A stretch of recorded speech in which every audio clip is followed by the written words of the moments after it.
Möchtest du in das Thema Bushcraft einsteigen, suchst nach einem günstigen Messer, weil du noch gar nicht weißt, ob dieses wunderbare Hobby etwas für dich ist und du willst dementsprechend noch nicht viel Geld ausgeben? Oder bist du bereits im Thema Outdoor und Bushcraft unterwegs und suchst aber noch nach einem möglichst super günstigen kleinen oder Backup-Messer? Ja, dann habe ich vielleicht etwas für dich. Denn ich habe bei Amazon die mit Abstand 2 günstigsten feststehenden Messer gekauft. Und ob das was ist, das möchte ich mit euch gemeinsam herausfinden.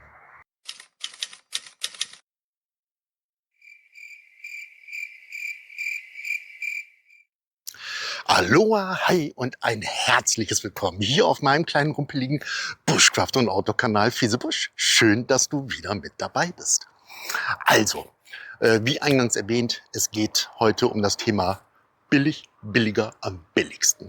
Also, ich habe äh, bei Amazon die 2 mit Abstand günstigsten Bushcraft-Messer gekauft. Die haben sich per Artikelbeschreibung sogar Bushcraft und Survival-Messer auf die Fahne geschrieben. Beide Messer mit einer Kunststoffscheide. Und jetzt haltet euch fest, jedes einzelne Messer kostet 5,48 Euro. Ja, kann im Prinzip nur ein Kernschrott sein, oder? Okay, aber ich denke mir, es gab schon in der ganzen Messerszene schon so die ein oder andere El Cheapo, sag ich jetzt mal, super Überraschung. Ich erinnere da ganz gerne zum Beispiel an die Firma Netfos. Okay, ist ein bisschen teurer, aber die Firma Netfos hat ja vor 2 Jahren ungefähr doch schon für Furore in der YouTube-Community gesorgt. Und es sind da einige Messer wirklich mit voller Überzeugung von alteingesessenen Hasen, sage ich jetzt mal, über den Klee gelobt worden und absolut empfohlen worden. So, und geht das jetzt auch in diesem super, super, super günstigen Bereich? Ich habe da ganz, ganz große Zweifel, aber ich möchte es mit euch gemeinsam rausbekommen. Also, wenn ihr Lust habt, ich gehe jetzt mit euch in den Bushcraft-Keller, dann werden wir dieses schöne Paket mit den 2 Messern auspacken. Das machen wir, wie gesagt, wie immer gemeinsam.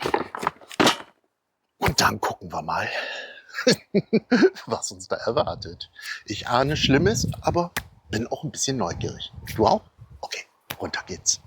Jeppa, und da sind wir auch schon unten an einem meiner absoluten Lieblingsorte, nämlich in meinem geliebten Buschkraftkeller, Gierbunker oder wie man es sonst so nennen mag. Okay, hier haben wir das Objekt der Begierde.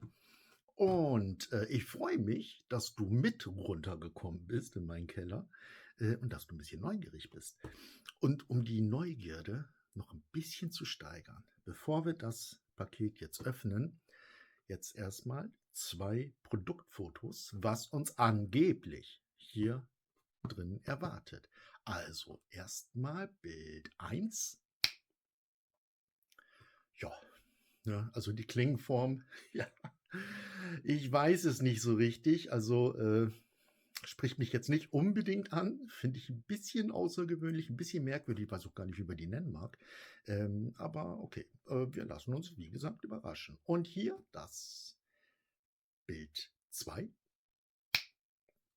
Das ist das zweite Messer. Okay, sieht natürlich schon ein bisschen abenteuerlich aus, auch vorne so ein bisschen martialisch mit dieser Aussparung, die wohl dafür da sein soll, um Seile besser zu schneiden oder was weiß ich. Ähm, okay, wir gucken es uns an. Ich klippe wieder weg. So,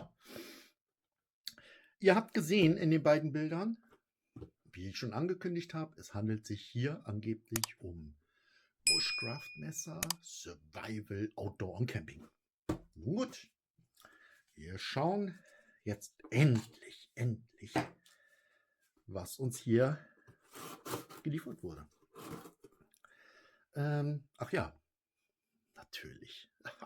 Ich werde nicht müde, meinen Lieblingsstachel, ich werde nicht müde, meinen Lieblingsstachel immer wieder zu zeigen. Seitdem ich ihn habe, das Cold Steel Mini Leatherneck, ähm, habe ich es immer dabei, Video, oben rechts oder links, ja, Infokarte, habe ich ein ausführliches Unboxing und erste Teste, Schnittteste und so weiter gemacht.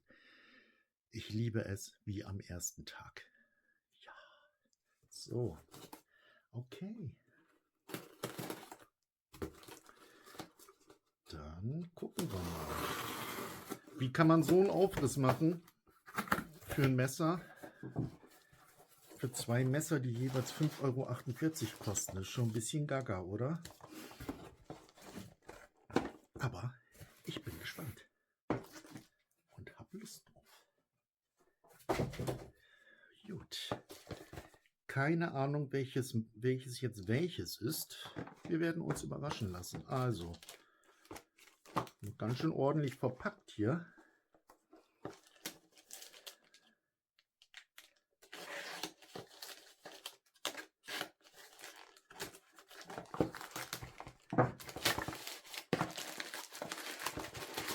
So, Kandidat 1.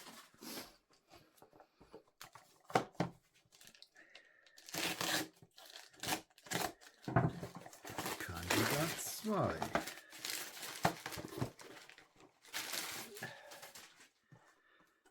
Auf Verdacht. Das soll der erste Kandidat sein. Gucken wir mal. Yay. Auf jeden Fall schon mal größer. Oh, hallo? Größer und sehr viel schwerer, als ich gedacht habe. Hey, ich muss gleich unbedingt noch nach oben und die Waage holen, weil das lohnt sich jetzt. Ich habe gedacht, dass wir über sowas gar nicht reden müssen. Dass das eh alles nur Gaga-Kram ist. Aber das ist ja schon mal, holla, die erste Überraschung. Ich sag euch, ich habe wirklich gedacht, das wiegt jetzt gar nichts groß. Aber, so, gucken wir mal als erstes. Hier auf die Kunststoffscheide. Okay, das ist Kunststoff, ist kein Metall. Aber guckt euch das mal an. Kommt Fokus. Ist das hin? Ich glaube, du willst das, oder? Guckt mal, sogar mit 4 Kreuzschrauben verschraubt. Nicht mal irgendwie billig geklebt oder genietet. Ja, wie gesagt, das ist ein einfacher Kunststoff mit eingelassenen Metallringen. Da kann man schon ein bisschen was draus machen, oder? Okay. Soweit gar nicht mal so schlecht.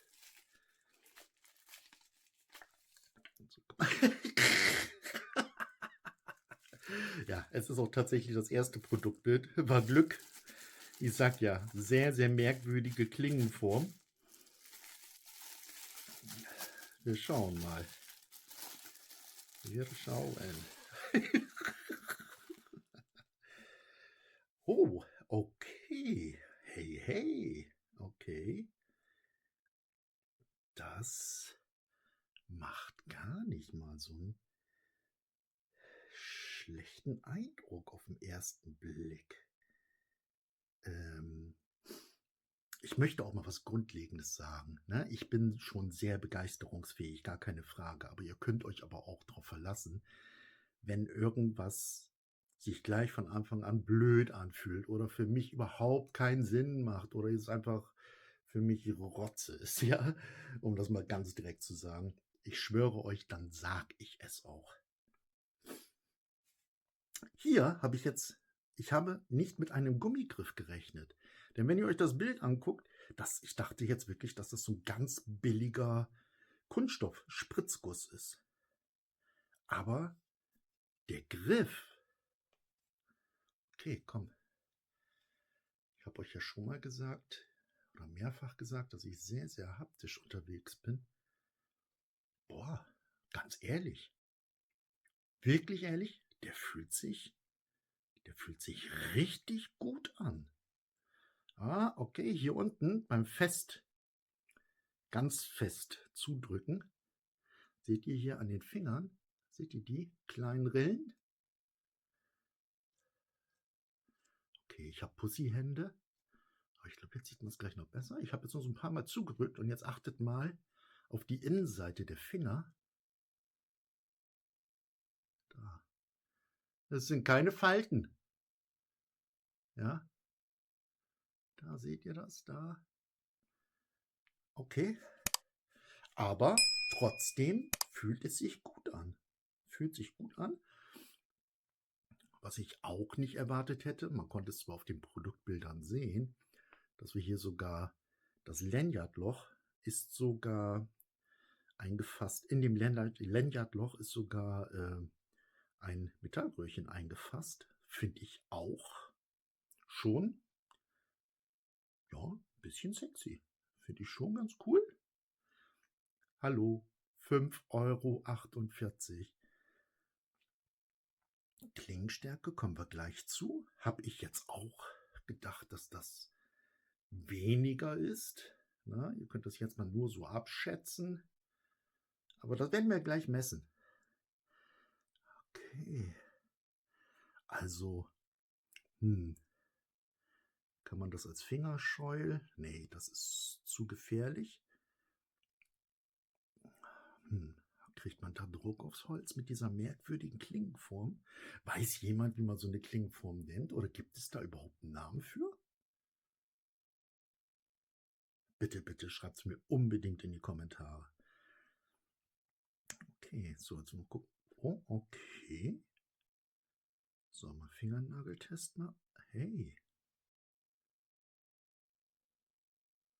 Haben wir hier eine kleine Überraschung? Eine positive? Gut. Das legen wir jetzt mal beiseite. Weil dann kommen wir. Oh nee, warte. Erster Eindruck. Messerscheide. In den Rezensionen, ne?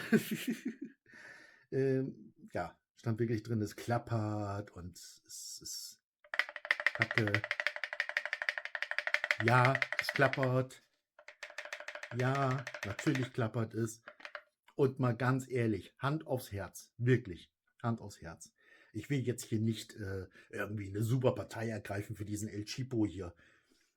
Mal ganz ehrlich, wenn ihr das am Gürtel habt, glaubt ihr, guckt mal, wenn ich jetzt so ganz normal, ja, klappert nicht. Und wirklich, wenn ich schnell mal ehrlich, hört ihr das im Wald? Hört ihr das beim Laufen? Also, ich weiß nicht. Na gut, man merkt aber, da ist ein kleines bisschen Spiel. So, hier in diesem Bereich, so fühlt es sich an. Aber damit könnte ich, wenn ich das Messer jetzt wirklich haben wollen würde, könnte ich damit leben. So, gut. Geht butterweich rein, raus. Klippt natürlich nicht so richtig hörbar ein, aber jetzt gucken wir mal. So, und ich denke, ihr seht an den Geschwindigkeiten, dass ich hier wirklich schon, na, irgendwann geht jedes Messer, irgendwann fällt jedes Messer raus. Können wir das beidseitig reinschieben? Oh, guck mal, wenn ich so rum, klappert gar nichts.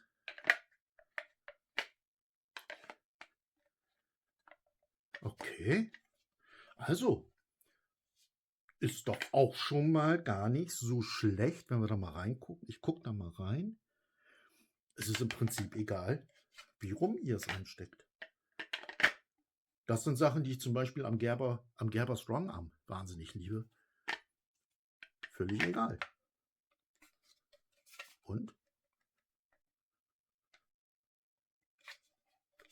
bleibt drin.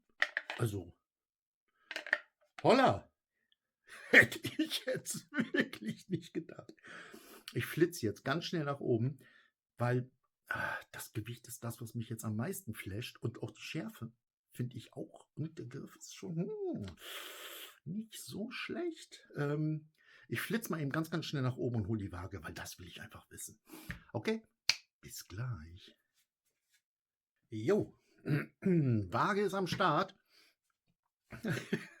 Ich hoffe, ich wiederhole mich nicht. Fühlt sich wirklich gut an. Und ich habe gar nicht gedacht, ich dachte, das wird ein völliger Verriss. Ja? So nach dem Motto, wer billig kauft, kauft zweimal und in diesem Fall dreimal, viermal, fünfmal. Ich dachte gar nicht, dass wir so weit kommen, dass ich irgendwie meine, es ist angebracht, eine Waage zu holen. Das hätte ich nie im Leben geglaubt. Aber okay, erste Überraschung. Dann machen wir das jetzt. Jetzt gibt es auch das volle Programm. So, also Messer alleine 243 Gramm. Ja, 244. Ja, okay. Mit Scheide 308 Gramm.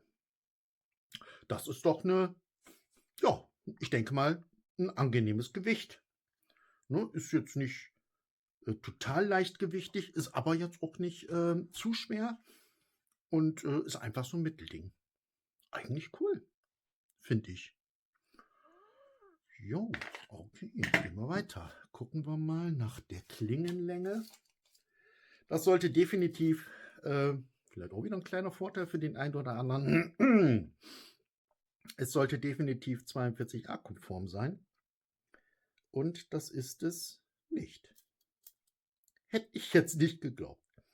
Die Klingenlänge ist 13 cm.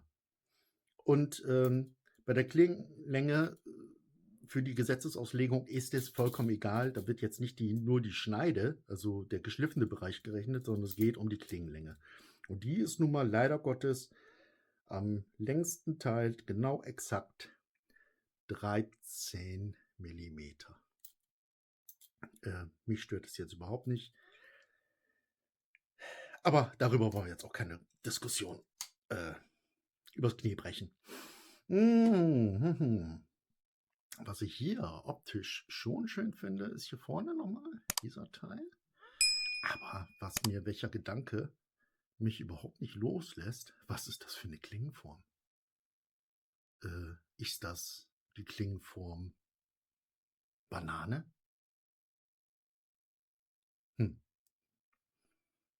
Keine Ahnung. Egal, wie es auch sei. Klingenlänge 13 cm. Gewicht haben wir. Gucken wir jetzt mal nach der Klingenstärke.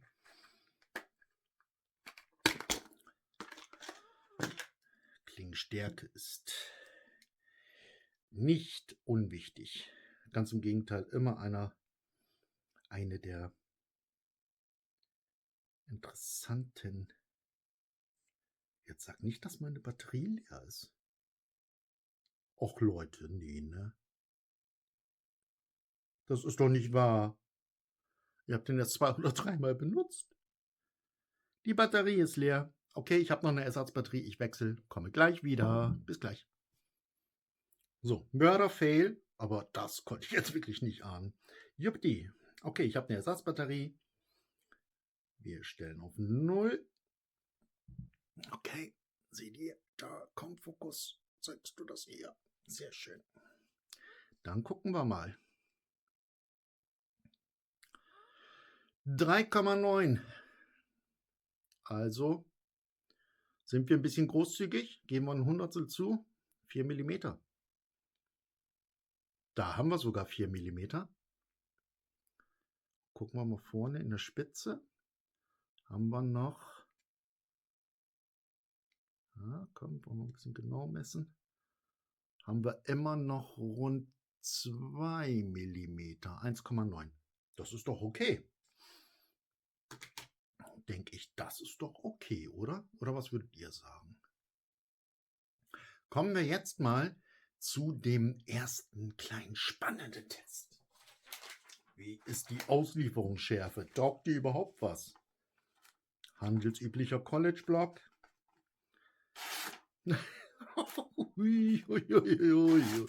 Okay, ist schon kein Cold Steel. Die waren nämlich bisher für mich immer die schärfsten out of the box. Aber hallo!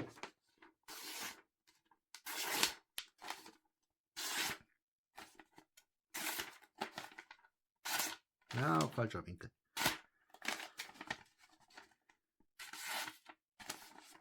Naja, ja, komm.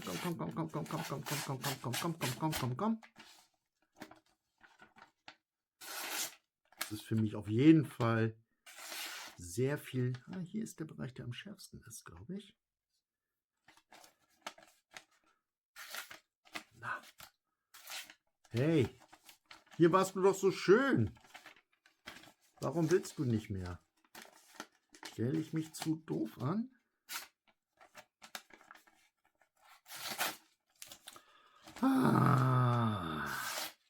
Also ihr seht schon, passt schon. Gibt es Schlimmeres?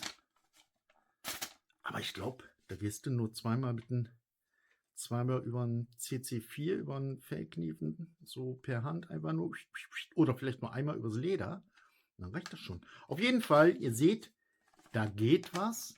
Das ist nicht grundverkehrt. Ich glaube, den Test mit dem dünnen Prospektpapier den können wir uns eigentlich sparen, aber ich würde es trotzdem machen. Absolut. Für mich immer so der absolute Schärfetest. Diese dünnen Prospektblätter. Ich sage immer so wie früher die Telefonbücher. Gucken wir mal. Ja, aber hier, guckt. Hey. Winkel getroffen in der richtigen Geschwindigkeit. Läuft. Läuft. Aber das geht. Es geht. Da ist was da. Da ist was da, woraus man was machen kann. Gut. Gut. Was machen wir als nächstes? Ich habe eigentlich gedacht, dass ich jetzt schon lange einpacke und sage, Bullshit. Nein, das würde diesem Teil nicht gerecht werden. Niemals. Also, das schreit jetzt nach mehr. Und mehr heißt in diesem Fall Sonderaufbereitung mit Messerrücken, Feuerstahl, ein Schnitztest mit einem schönen Stück Holz, auch mit einem harten Stück Holz.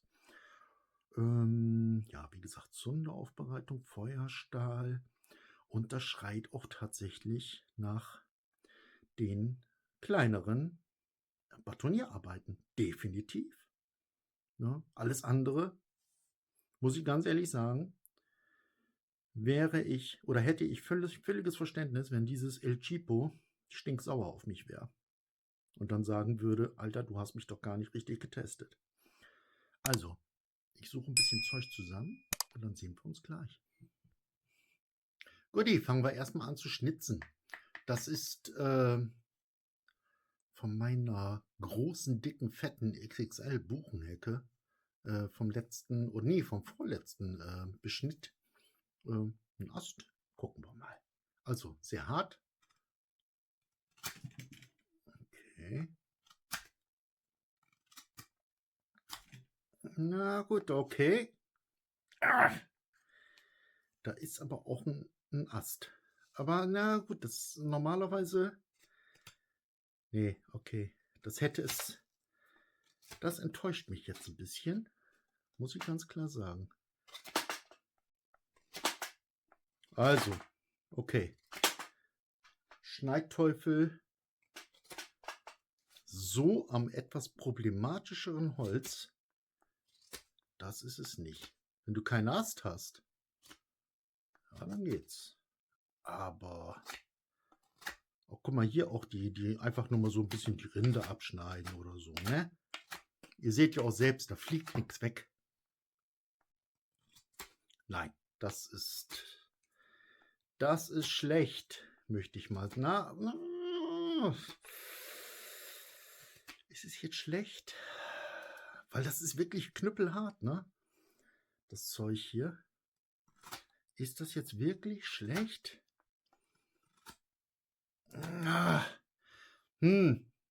Habe ich mehr gedacht. Da habe ich gedacht, dass mehr geht. Du kannst dich jetzt nicht jedes Mal davon ausgehen, dass du super schöne, einfache Fichtenäste hast. Nee, also das, nein, da ist es kein Schneidteufel. Muss ich ganz klar sagen. Sorry, du kleines Ding. Das ist nicht dein... Die Schnitte sind zwar schön, aber ein Schneidteufel ist es nicht. Es funktioniert, alles gut, aber es ist kein Schneidteufel. Okay, gucken wir jetzt mal in Richtung Sonderaufbereitung. Also, was mit dieser Bananenklinge hier vielleicht gar nicht so, also auf jeden Fall nicht so verkehrt, man kann das eben halt auch sehr gut zugreifen. Gucken wir mal. Ein bisschen Birkenrinde, ein bisschen auffächern.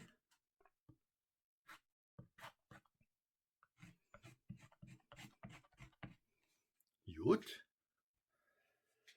Das sollte für kein Messer, was einigermaßen scharf ist, ein Problem sein. Aber jetzt haben wir hier nochmal richtig schönen Kienspan. Guckt euch das an. So, da nehmen wir jetzt den Messerrücken und gucken mal, ob wir da was Schönes abgetragen bekommen. Oh, guck mal hier. Ach, und sofort macht sich der geile Geruch breit. Ja, das funktioniert doch schon mal schicki. Ja, mehr brauchen wir auch gar nicht. Mehr brauchen wir nicht. So.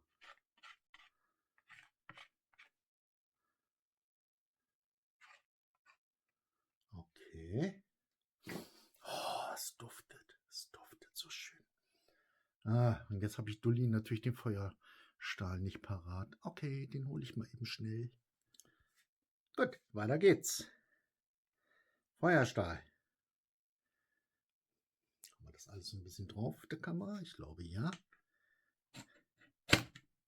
Erstmal gucken wir mal generell, ob das überhaupt funktioniert. Alles andere macht ja gar keinen Sinn. Okay. Geht gut. Ist jetzt nicht Mörder super, aber doch, ist okay. Ist doch völlig okay.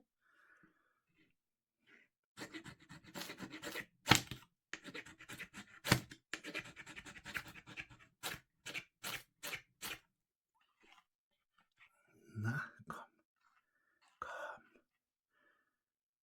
Komm.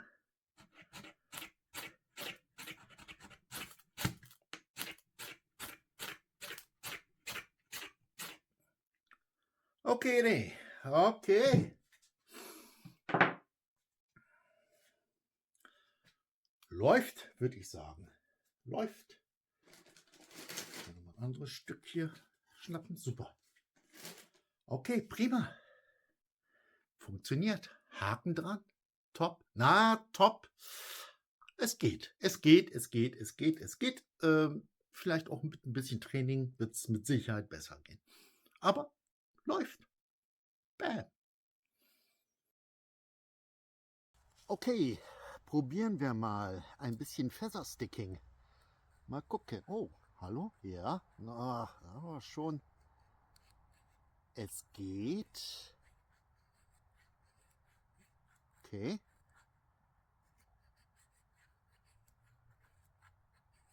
Ja.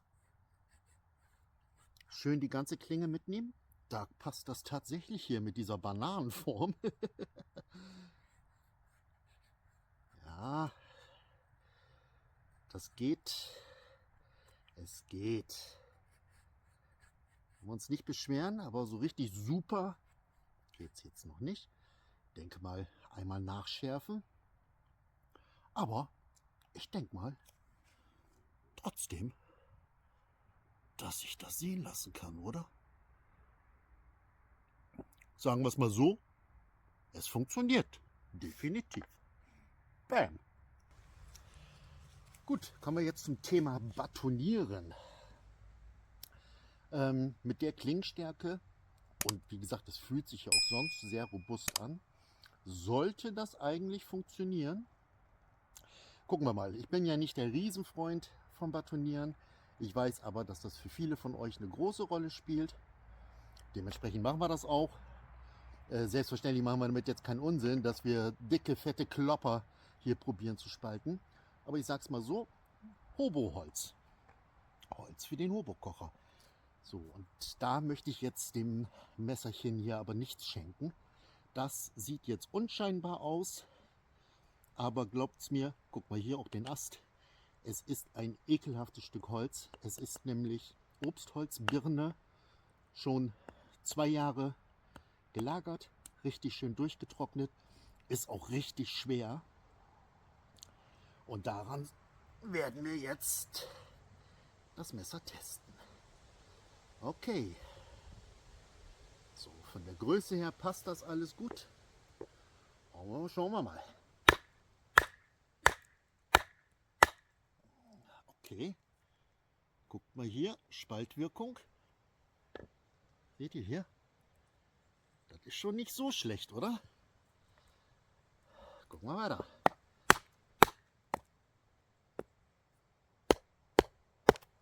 Hey.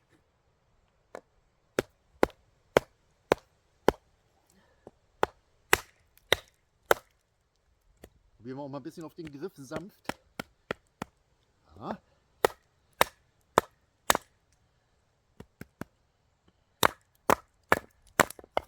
Jawohl. Jawohl. Haha. So, guck mal. Hat doch super funktioniert, oder? Machen wir mal richtig klein noch. Ja. Ja, haha. Das läuft doch.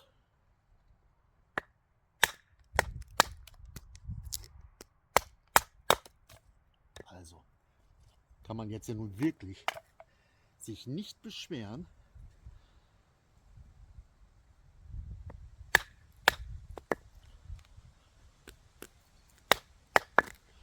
Geht super.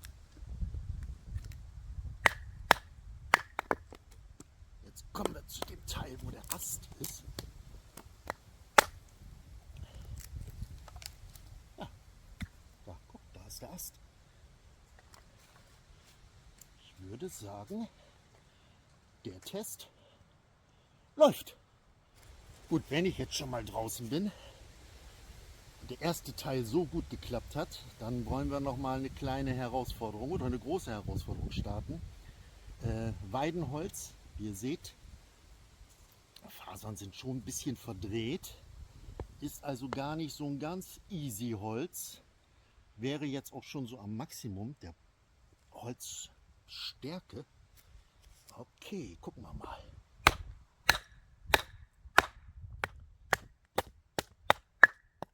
Tja, was soll ich sagen? Hallo? Hätte ich jetzt tatsächlich gar nicht mit gerechnet. Wirklich nicht. Ich übertreibe nicht oder untertreibe nicht. Was soll ich sagen? Klasse, oder? Ja. Bam. Wenn ihr jetzt mal schaut. Ja, logisch. Wir reden über 5,48 €. Das muss ich vielleicht öfter noch mal betonen. Guckt mal ganz klar, natürlich geht hier die Beschichtung ab. Gar keine Frage. Aber die Spitze ist noch absolut intakt und super. Na, komm, Fokus. Komm, mach das mal. Will er nicht? Okay. Und der Griff ist auch noch intakt, obwohl ich da vorne auch drauf rumgedengelt habe. Ist einfach nur ein bisschen schmutzig. Da ist aber nichts abgeplatzt oder sonst irgendwas. Alles noch intakt. Bestens. Cool. Zack, und da sind wir auch schon wieder in den Katakomben im Buschkraftkeller. Gut, Batoning hat sich gut geschlagen, würde ich jetzt mal sagen. So, hier noch mal ein bisschen die Detailaufnahmen, wie die Klinge jetzt aussieht. Ich hoffe, kann das gut erkennen. Ich fokussiere noch mal so ein bisschen manuell. Da seht ihr Die Beschichtung hat natürlich ein bisschen gelitten. Die Klinge sieht tatsächlich noch gut aus. Ich habe sie eben noch mal ein bisschen gereinigt unter Wasser, weil wir jetzt ja auch noch mal den Papiertest machen wollen. Und wenn auf der Klinge natürlich irgendwelche Holzrückstände sind, würde das natürlich das Ergebnis völlig verfälschen. Aber ich denke, das sieht noch ganz okay aus. Und die Spitze, die finde ich ganz wichtig. Na, komm, zeig das doch mal. So. Okay, gut. Anyway, Spitze ist noch top, super in Ordnung, nichts abgebrochen, nichts abgesplittert, gar nichts. Die Klinge sieht, wie gesagt, noch ganz gut aus, auch wenn man mit dem Fingernagel mal rüber geht. Da sind keine Ausbrüche oder sonst irgendwas. Aber, so, na doch, teilweise ist noch ein bisschen Schärfe da am Daumennagel. Geht noch, ne, das geht noch. Aber das werden wir jetzt prüfen. Also, kommt jetzt noch mal der Papiertest. Papier ist am Start und ihr erinnert euch, die Ausgangsschärfe war okay, sag ich jetzt mal. War jetzt nicht so das Wunderprächtigste, aber es war in Ordnung soweit. Und jetzt gucken wir mal, was hat sich hier getan. Oh, okay. Ja, ihr seht, da ist nichts mehr. Das hat auch nichts mit dem Winkel oder so zu tun. Also, da ist nichts mehr. Es ist natürlich total wahrscheinlich der günstigste und billigste Wald- und Wiesenstahl. Sind ja aber ja draußen nicht, um Papier zu schneiden. Denn wenn man das so sich anfühlt, dann ist da noch was da. Also was für draußen wahrscheinlich noch völlig reichen würde. Aber jetzt gucken wir mal eben schnell. Ich werde die mal eben quick and dirty über den Fellnieven CC4 mal eben ziehen. Wir machen da jetzt keine große vorbildliche Schärfung oder irgendwas Umfangreiches, sondern einfach mal eben quick and dirty, so wie man es draußen macht. Nur ein paar Mal leicht rübergehen. Und dann sehen wir ja, wie der super billige Stahl da drauf anspringt. Also ob wir ganz, ganz schnell eine schöne Schärfe wieder bekommen. Die Gebrauchsschärfe, Leute, ganz ehrlich, die Gebrauchsschärfe ist noch da. Werden wir mal gleich sehen. Ich bin gespannt.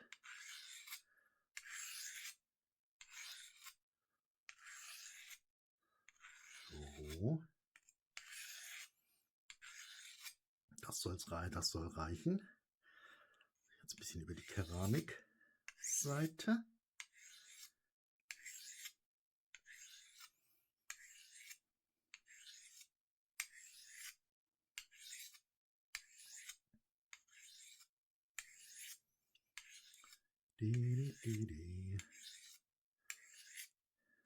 So, kommt Leute, das soll reichen. Und dann gehen wir auch noch mal eben kurz übers Leder.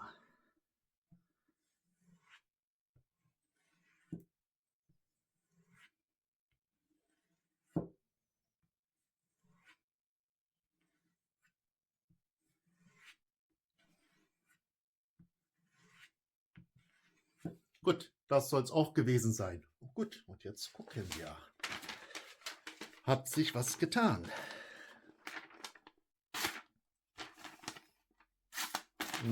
Nicht wirklich. Oder ich bin heute einfach zu blöd.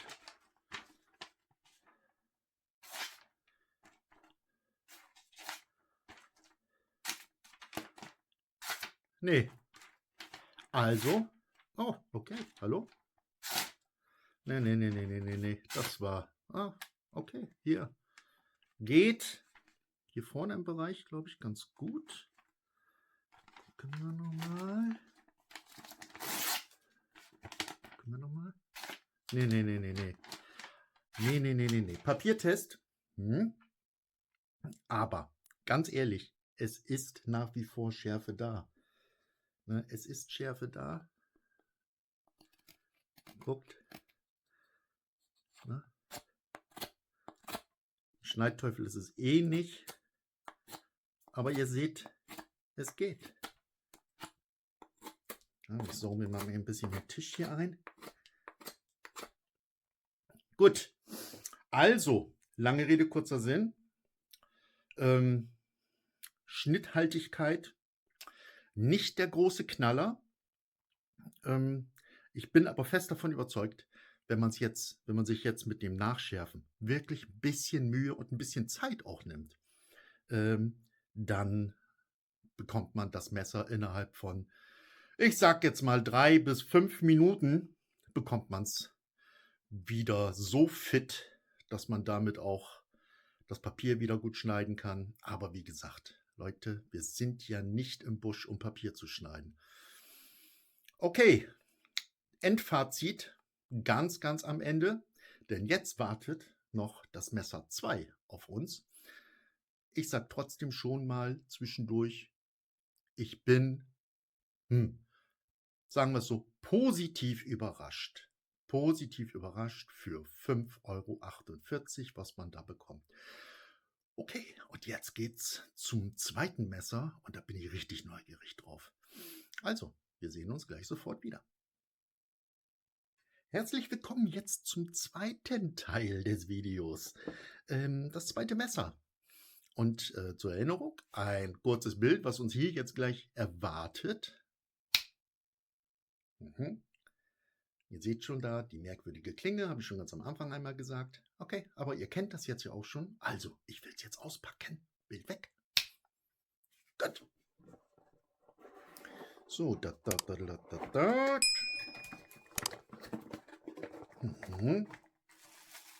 Genauso verpackt wie das erste Messer. Auch hier Gewicht wieder große Überraschung. Wieder sehr viel schwerer, als ich gedacht hätte.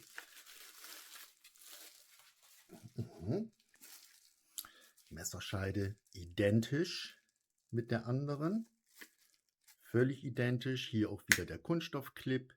Hier auch wieder die 4 Kreuzschlitzschrauben. Das Gewackel.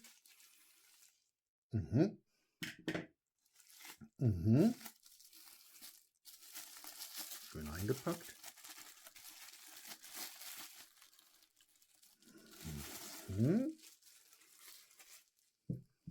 Oh. Der Griff exakt identisch mit dem ersten Messer. Fühlt sich auch genau exakt so an. Ist 100% gleich. Und dementsprechend brauchen wir auch nicht nochmal groß drauf eingehen. Ich finde den Messergriff völlig in Ordnung. Ich würde sogar sagen, gut. Hi, da haben wir jetzt natürlich, ja, eine ganz, ganz merkwürdige Messerform oder Klingenform. Mit hier so einem, na, komm schon, Fokus. Hier, so, ich weiß nicht, wie man es nennt, Seilschneider? Keine Ahnung. Aber, okay, das ist alles tatsächlich auch ganz gut soweit verarbeitet. Also hier keine scharfen Kanten oder sowas. Wie fühlt sich das da? Fühlt sich das da angeschliffen an? Mäßig bis gar nicht, würde ich fast sagen. Na gut, werden wir gleich sehen, wenn wir mal ein Seil durchschneiden. Ansonsten Klinge, Klingenstärke auch dicker als gedacht. Klingenspitze auch dicker als gedacht. Der Anschliff ist sauber. Sauber, mein Gefühl. Oh ja, da sollte was gehen. Daumennageltest. Oh, da ist Schärfe da. Da ist Schärfe da. Ja, sieht natürlich schon spooky aus, ne? Erster Negativpunkt, der mir total auffällt. Hier haben wir wieder diese leidige Kerbe, die als Fingerjoy definitiv nicht geeignet ist, Und mein Gott, dann hätte das Messer nicht 5,48 €, sondern 5,58 € oder 68 gekostet. Hätte man hier ein bisschen Stahl gelassen und bis hierhin ausgeschliffen und hier eine schöne Schleifkerbe. Das fehlt ja total an dem Messer hier. Ne? Also das finde ich jetzt ein bisschen doof. Auf der anderen Seite kann man super drüber greifen. Also man wird auch da am Messer, am Klingenende auch Druck drauf bekommen. Aber dieses Teil hier, dieses Stück Klingenteil ist im Prinzip verschwendet. Hat keinen Sinn, hat keine Bedeutung, ist eben halt einfach verschwendet. Nun gut. Ansonsten, was gibt es zu sagen? Wir werden es jetzt wieder wiegen und die Klingenstärke messen. Ich denke, es wird alles identisch sein vom Gewicht her. Na, wir gucken mal. Ich lasse mich überraschen. Also, zack, Waage her. Waage ist am Start. Waage ist am Start. Okay, komm. 231, wenn ich mich jetzt richtig entsinne. Das ist einen kleinen Tacken leichter, ne, als das erste Messer. 231 Gramm mit Scheide. Haha. Guckt, wenn man es richtig fest genug reinsteckt, rattelt da auch nichts. Und mal eben gucken, ob das... Und es geht auch wieder beidseitig. Sehr schön. Kommt, gucken wir mal, was haben wir als Gesamtgewicht. 302 Gramm mit Scheide. Ja, und 230 Gramm ohne. Ändert sich nichts dran. Hat nicht noch zugenommen. Okay, damit kann man was anfangen, denke ich. Nehmen wir mal quick and dirty ein paar Messwerte ab. Klingenlänge. Haben wir hier den Paragraph 42a erfüllt? Nein, es sind exakt genau auch wieder 13 Zentimeter. Wisst ihr was?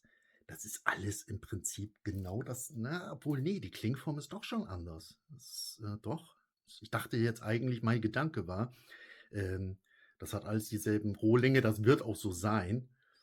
Nur, dass die Klingengeometrie anders geschliffen wird in der CNC-Maschine, in der Massenproduktion. Naja, wie es auch sei. 13 Zentimeter, also leider Gottes nicht Paragraph 42a konform. So. Gucken wir nach Klingenstärke und das wird 100 Pro alles das identisch dasselbe sein. Mein Gott, es ist eine Massenproduktion. Seht ihr, genauso wie das andere Messer 3,9. Wetten, dass wir hier 4 haben? 4,1 sogar. Und vorne die Spitze ist aber ein bisschen anders ausgearbeitet. Da haben wir nämlich 2,5. Okay, gut. Also keine große Überraschung. Lanyardloch auch schön ausgearbeitet, auch mit einem Metallröhrchen, einem Messing oder was weiß ich, was das ist. Also alles identisch. Rein subjektiv betrachtet kommt es mir ein wenig schärfer vor als das erste Messer. Und das werden wir jetzt ja sehen, was sich hier tut. Ja, und es ist aber nicht nur subjektiv gewesen. Es ist tatsächlich schärfer. Guckt mal, schöner, sauberer Schnitt. Da reißt es ein bisschen hier hinten. Ja, aber ja, da hinten ist, hier fehlt was. Oi. Manchmal sollte ich das bei den ersten Schnitten belassen, ne? Ja, guckt. Ja, aber man sieht am Papier, da bin ich jetzt mal gespannt, ob der Fokus das einfangen kann. Ich fokussiere mal ein bisschen manuell hier nochmal nach. Na, komm.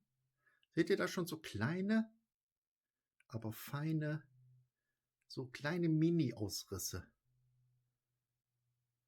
an der Papierkante? Oh Gott, ich fange schon wieder an, eine Wissenschaft zu machen. Noch einmal. 5,48 € bitte. Machen wir den Prospektpapiertest trotzdem? Ja, komm, egal. Egal. Papier geht hier eh in den Altpapiercontainer. Naja. Es geht. Es geht. Hm. Hm. So, ich hole mal ein bisschen Paracord. Was definitiv schon mal fest wegfällt bei diesem Test, das kann ich euch jetzt schon sagen, wir werden mit dem Messer nicht batonieren.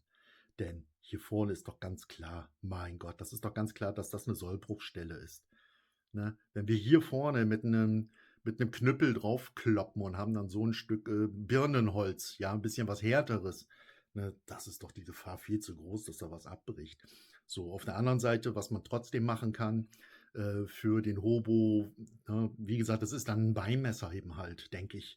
Für einen Hobo ein bisschen so Holz in dieser Stärke, ja, das lässt sich ja hier locker batonieren. Ne? Also wenn man es überhaupt batonieren muss, eben halt um vielleicht kleine, feinere Holzstückchen zu bekommen, Holzstreifen, dafür wird es ja gehen. Und wenn wir das richtig auf Schärfe kriegen, dann kann man damit auf jeden Fall wunderbar seinen Speck oder seinen Schinken schneiden. Nicht? Und einen Fisch auszunehmen, das sollte auch super funktionieren. Aber jetzt widmen wir uns mal eben halt dieser Kerbe. Der werden wir nicht ganz so viel Aufmerksamkeit schenken, weil ich so Quatsch finde. Aber gucken wir uns trotzdem mal ein bisschen genauer an. Rauschen wir mal durch den kurzen Test hier. Rauschen wir mal durch. So, komm mal raus. Nehmen wir mal erstmal hier. Na komm, erstmal fangen wir an. Von klein nach groß, ne? Handelsübliches Paracord. Einmal diesen hier, haben wir so ein schönes Buttergefühl. Okay. Doch. Gut. Jetzt kommen wir dazu. Zu diesem Teil. Ich denke, das ist echt nur, ja, könnt ihr vergessen. Da ist nichts geschärft. Totaler Blödsinn. Totaler Blödsinn. Ist stumpf. Einfach nur stumpf. Passt auch bitte auf, nicht, dass ihr dann jetzt irgendwann mal abrutschen und dann zack. Weil dafür ist es dann scharf und spitz genug, dass es euch ein Stück vom Daumen hier wegfräst. Nein, gar nichts. Welchen Sinn das haben soll zum Aufhängen? Keine Ahnung. Ich hatte nämlich gedacht, wenn es ein bisschen angeschärft wäre, dann hätte man das eventuell vielleicht schön benutzen können, so ähnlich wie bei Trackermessern, so zum Löckchen machen. Ja, aber da passiert überhaupt nichts. Also ein völliger Quatsch. Das Teil ist ein völliger Quatsch hier, außer dass es eben halt tatsächlich sogar die Klinge noch schwächt. Denn ansonsten ist die Klingenform, finde ich, eigentlich okay, bis auf diesen verschwendeten Part hier. Aber ansonsten gefällt mir diese Klingenform auf jeden Fall besser als die Banane, die wir jetzt die ganze Zeit in der Mache hatten, das Messer 1. So, was machen wir nochmal? Fässersticks werden wir nochmal machen. Das wird super gehen, gehe ich mal von aus. Batonieren fällt flach. Und tja, ich glaube, so viel gibt es dazu nicht zu sagen. Machen wir gleich mal weiter mit dem Fässerstick. Und ach ja, doch, und ein kleines Feuerchen, Feuerstahlbedienung. Ja, natürlich. Und Zunderaufbereitung. Ja klar, das ist wichtig. Für mich jedenfalls. Das ist wichtig, machen wir. Goodie. Bereiten wir ein bisschen Zunder auf. Also, okay, das ist nicht so verkehrt, dass man hier schön greifen kann. Das ist der einzige Sinn, den das Teil hat. Und ich glaube nicht, dass der von den Entwicklern beabsichtigt war. Aber gut, kann man schön anfassen. Fächern wir mal wieder ein bisschen Birkenrinde auf.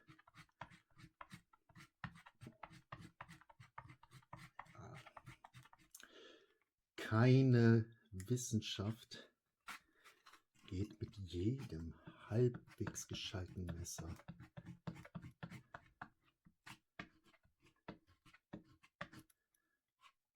Was ist hier mehr Pulver. Na gut, das sollte reichen. Und natürlich wieder den schönen Kienspan. Ja, und bin mal jetzt mal gespannt, wie sich der Messerrücken hier verhält.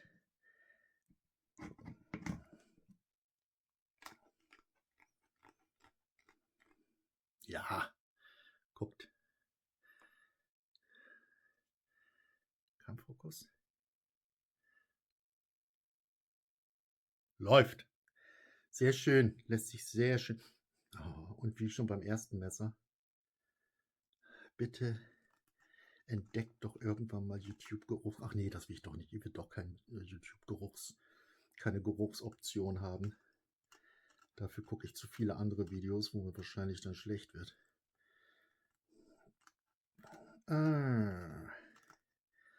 So, also Kienspanaufbereitung wunderbar.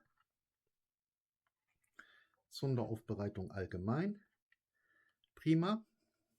Aber ja auch alles kein Hexenwerk, ne? Gut, gucken wir mal. Oh ja, also schmeißt definitiv mehr Funken als das erste Messer. Definitiv mehr Funken. Auch hier vorne. Ja, ach, guck mal, ohne großen Druck. Gut. So, seht euch nochmal das Nestlein hier an, ja. So. Komm.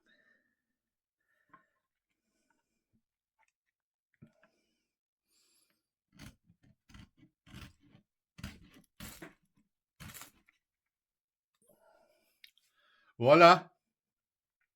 Geht tatsächlich besser als mit dem ersten. Das muss ich ganz klar sagen. Absoluter Punktsieger in der Disziplin. Definitiv.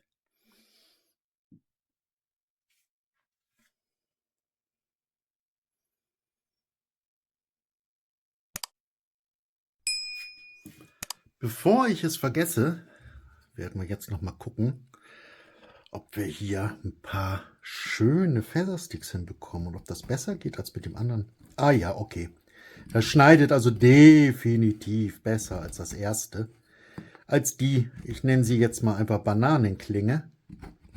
Nein, schneidet besser. Das ist jetzt immer noch nicht das Träumchen, aber es schneidet besser. Ich glaube, da geht auch ein bisschen was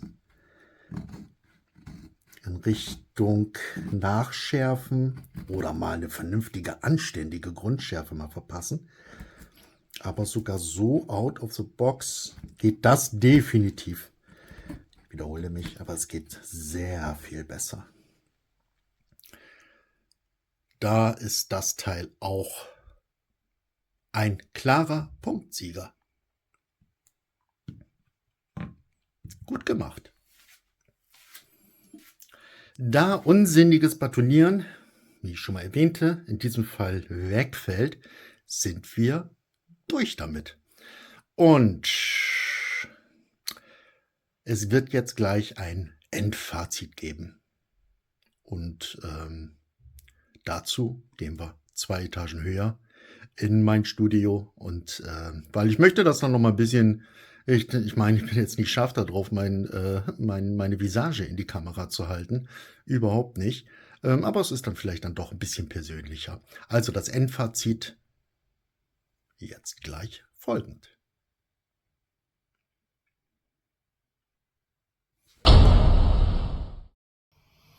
Kommen wir nun zum Fazit. Erste Fazit für mich persönlich. Nie im Leben hätte ich geglaubt, dass dieses Video über 1 Stunde lang sein wird. Das zeigt aber vielleicht auch, ich nehme jedes Messer ernst. Messer sind was Wunderbares und auch diese El Cheapos, ja, für 5,48 € können spannend sein. Denn mal ehrlich, wollen wir doch mal ehrlich sein. 5,48 €, dafür bekommst du heute im besten Fall mit ein bisschen Glück eine Currywurst mit Pommes. Mit der Mayo wird schon ein bisschen eng. Oder ein Döner, der dann wahrscheinlich nicht mehr besonders gut ist. So, hier bekommst du ein Stück Stahl, was durchaus brauchbar ist. Dieses, ich nenne es ja mal liebevoll die Bananenklinge, hat sich einfach super gut geschlagen beim Batonieren. Aber, ich muss es nochmal zeigen, die Klingenform ist gewöhnungsbedürftig, aber hier das Ricasso, diese Fehlschärfe, dieses verschwendete Stück Klinge, ist eine Zumutung und besonders schneidfreudig war es auch nicht, aber da bin ich der Meinung, das man da mit einem schönen Schliff noch was rausholen kann. Das zweite Messer mit dieser merkwürdigen Aussparung hier, ja, war schnittfreudiger, fällt aber fürs Batonieren raus. Das habt ihr alle schon gesehen. Also interessant für denjenigen, der vielleicht optisch drauf steht. Insgesamt kann man sagen, dass man für diesen kleinen Preis enorm viel Messer bekommt. Deshalb ist das Review auch so lang geworden. Denn ich habe wirklich gedacht, dass nach dem Auspacken mich dann absoluter Kernschrott begrüßt. Und das war es dann nicht. Nun kommt natürlich die große Frage, kann ich eine Kaufempfehlung aussprechen? Und damit tue ich mich ein bisschen schwer. Als Beimesser, irgendwie, ihr müsst das selbst entscheiden. Ich würde wirklich sagen, das Leben ist wirklich teuer geworden und wer ganz, ganz doll auf den Euro gucken muss, und dafür muss sich niemand schämen, wirklich nicht, ja, für den kann das eine Alternative sein. Als Geschenk von Eltern vielleicht für den Sohn oder so, nein, weil es ist nicht Paragraph 42a konform. Also, ganz schwer, da eine Empfehlung auszusprechen. Für wen das was sein kann, und dafür werde ich es jetzt zum Beispiel benutzen, ich bin immer so ein kleiner Schisser beim Schleifen. Da bin ich auch noch nicht so die Koryphäe. Und da finde ich so ein El Cheapo ganz cool eigentlich, weil man muss nicht die Angst haben, dass man eine teure Klinge versaut. Und zum Üben, und ich habe mir zum Beispiel einen kleinen Bandschleifer gekauft, an dem ich Freestyle 20 Grad schleifen möchte, und dafür ist es perfekt. Ne? Und habe ich es als Beimesser zukünftig dabei? Da sage ich ein ganz klares Nein, weil ich einfach aus dem Grund, weil ich einfach zu viele gute Klingen habe, die dann mir auch Spaß machen, und da nehme ich das natürlich nicht mit. Wer jetzt aber wirklich auf eine Empfehlung raus ist, ja, und weshalb ich dafür für diese beiden günstigen Teile keine klare Kaufempfehlung ausspreche, das hat einen Grund. Da spielt natürlich alles, ich erzähle euch nichts Neues, ne? Wenn es um Thema günstige Einsteiger-Bushcraft-Messer geht, das Mora Companion, klar, unangefochten Nummer 1. Kostet halt 3-mal so viel wie dieser El Cheapo. Und jetzt kommt's, warum ich eben halt keine Empfehlung für die beiden günstig Teile ausspreche, denn ich habe dann mich noch was anderes vor 3-4 Monaten oder vielleicht schon ein halbes Jahr ist es her, gefunden. Das ist nämlich ein Mora-Klon von Swiss und Tech. Und aus meiner Sicht ist das sogar das bessere Mora. Habe ich im Langzeittest schon seit Ewigkeiten, ist auch tatsächlich seit 2 Monaten mein Backup und Beimesser. Super gut. Und wie gesagt, aus meiner Sicht der bessere Mora-Klon. Davon wird es irgendwann nochmal ein Video geben. Und das Teil hat irgendwas bei 10, 11 Euro gekostet. Und ich habe es sogar schon zwischendurch bei Amazon 2-mal nachgekauft zum Verschenken. Da war es in einer Aktion und hat 8 Euro noch was gekostet. Und dafür habt ihr dann ein Top-Messer, in Anführungsstrichen, ein Top-Messer, super schnitthaltig, super scharf, sogar mit einem etwas besseren Griff als Mora, aber ich will ja gar nicht so weit drauf eingehen. Nur weil es dieses Messer gibt, kann ich für die anderen keine klare Kaufempfehlung aussprechen, weil dann gebt lieber 3 Euro mehr aus, wartet auf ein Angebot und kauft euch das hier. Also, ich hoffe, es hat euch trotzdem ein bisschen Spaß gemacht. Mir hat es Spaß gemacht, und ich würde mich natürlich freuen, falls ihr meinen Kanal abonniert vielleicht, oder einen Daumen nach oben, oder ich sage auch mal wieder einen Daumen nach unten. Auch alles okay, alles in Ordnung. Nur so bekomme ich eure Rückläufer und weiß, was ich ändern kann, ändern sollte, ändern muss. Und selbstverständlich, das weiß ich auch alles nur, wenn ihr mir vielleicht noch zusätzlich einen Kommentar schreibt. Also, ich verabschiede mich jetzt. Es war ein langer, wilder Ritt. Und ich hoffe, es hat euch ein bisschen Spaß gemacht. Bleibt gesund, geht raus in den Wald, habt Spaß, lebt euer Leben. Ihr habt nur eins. Und Wir sehen uns beim nächsten Mal und ich würde mich freuen, wenn du wieder mit dabei bist. Tschüss, euer Mick.